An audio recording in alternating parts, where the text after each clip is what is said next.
તમારા બધાનું સ્વાગત છે મારી યુટ્યુબ ચેનલ કેપી હોમ ફૂડ્સમાં। આજે આપણે બનાવીશું ખાટો એવો સરસ બાજરીનો લોટ।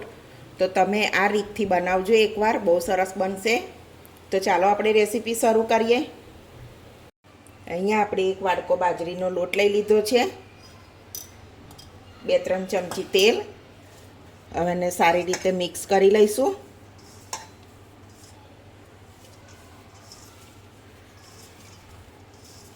બરાબર મિક્સ કરી લેવાનું।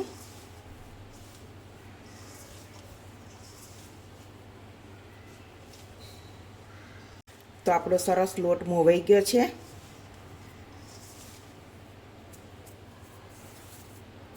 તો આપણે એક બીજા વાસણમાં આપણે બાજરીનો લોટ ચારી લેવાનો।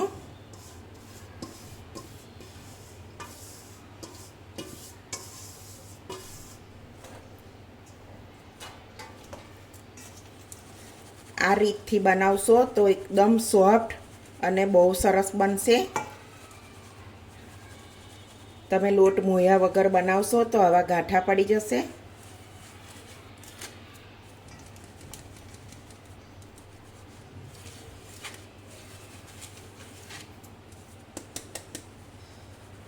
તો આ રીતે આપણે લોટ ચારી લીધો બધો, જોઈ શકો છો બહુ સરસ લોટ, કલર ચેન્જ થઈ જશે આખો।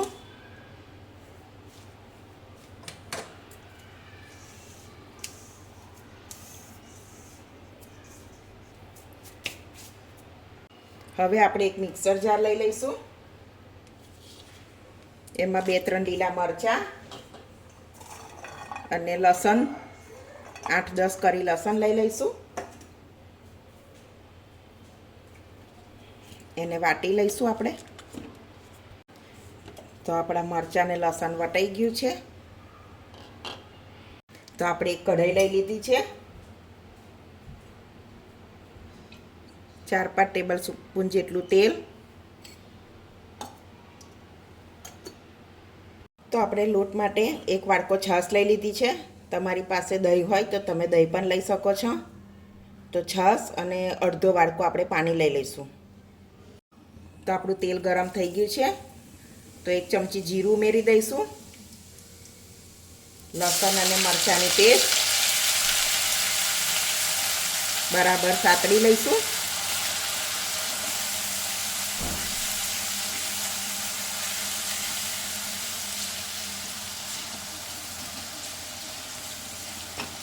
બરાબર સતળાઈ જાય એટલે અડધી ચમચી હળદર, એને પણ બરાબર મિક્સ કરી લઈશું। અને આપણે જે છાશ લીધી હતી તે ઉમેરી લઈશું।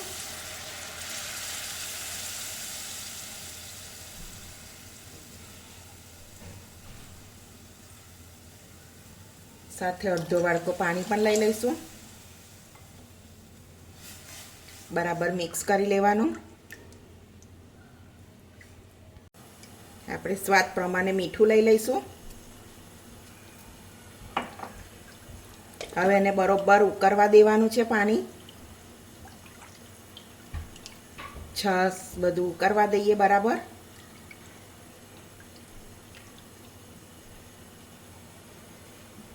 આપણું સરસ આ રીતે છાશ અને પાણી મિક્સ કર્યું હતું એ સરસ ઉકળી ગયું છે બરાબર।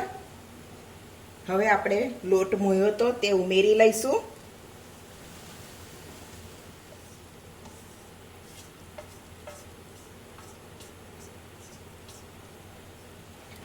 બરાબર મિક્સ કરી લેવાનું। એક વાડકા સાથે 1 વાડકો લોટ બાજરીનો, એની સાથે 2 વાડકા છાશ અને પાણી લીધું છે। બરાબર મિક્સ કરી લેવાનું।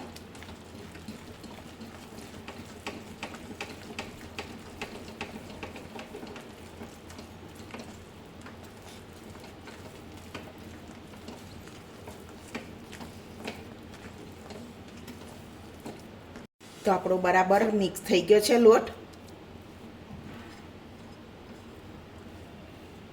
બહુ સરસ થયો છે જો। હવે એને આપણે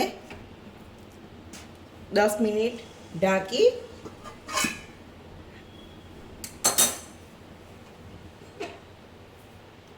અને આ રીતે કલાડું કે લોડી તમારી પાસે તવો જે હોય તે લઈ લેવાનો અને એની ઉપર આવી રીતે 10 મિનિટ જેવું બફાવા દઈશું મીડિયમ ગેસ પર.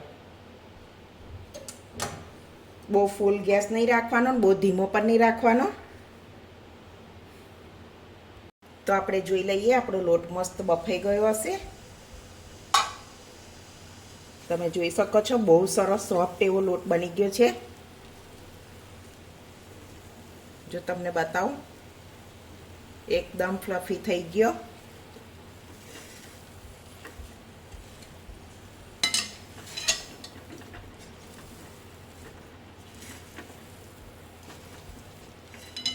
હવે આપણે એક પ્લેટમાં કાઢી લઈશું.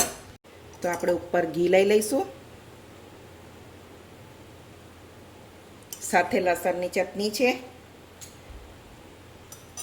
તો આપણો મસ્ત ગરમા ગરમ બાજરીનો લોટ ખાટો બનીને રેડી છે. સાથે લસણની ચટણી છે, ઘી અને લોટ સાથે ખાવાની બહુ મજા આવે.